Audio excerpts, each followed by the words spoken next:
হয় চাওক, আজি আমি প্ৰায় দুদিন হ'ল।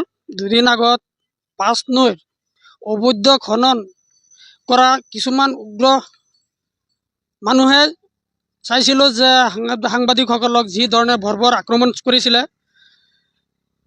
আমি যি শুনা পাইছিলোঁ, সেই অবৈধ খননৰ ফলত দুজন ব্যক্তিও তাত ঢুকাইছিলে আৰু সেই ঢুকোৱাৰ কাৰণে তাত ওচৰ চুবুৰীয়া ৰাইজৰ প্ৰতিবাদত, ওচৰ চুবুৰীয়া ৰাইজৰ আহ্বানত কেইজন সাংবাদিক গৈছিলে।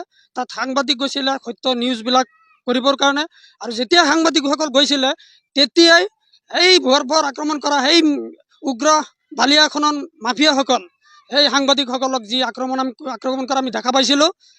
এনেকুৱা আক্ৰমণ, এনেধৰণৰ উগ্ৰপন্থীৰ নিচিনা আক্ৰমণ কৰিছে। আমি কৃষক মুক্তি সংগ্ৰাম সমিতি, শোণিতপুৰ জিলা সমিতিৰ তৰফৰ পৰা আমি ইয়াক নিন্দা জনাইছোঁ।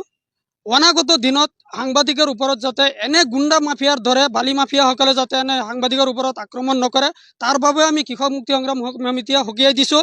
অনাগত দিনত যদি এনেকুৱা আক্ৰমণ কৰিব ভাবে, তেনেহ'লে আমি কিন্তু কৃষক মুক্তি সংগ্ৰাম সমিতি ৰাজপথত ওলাই আহি কাজিয়া প্ৰতিবাদ কৰিবলৈ বাধ্য হ'ম।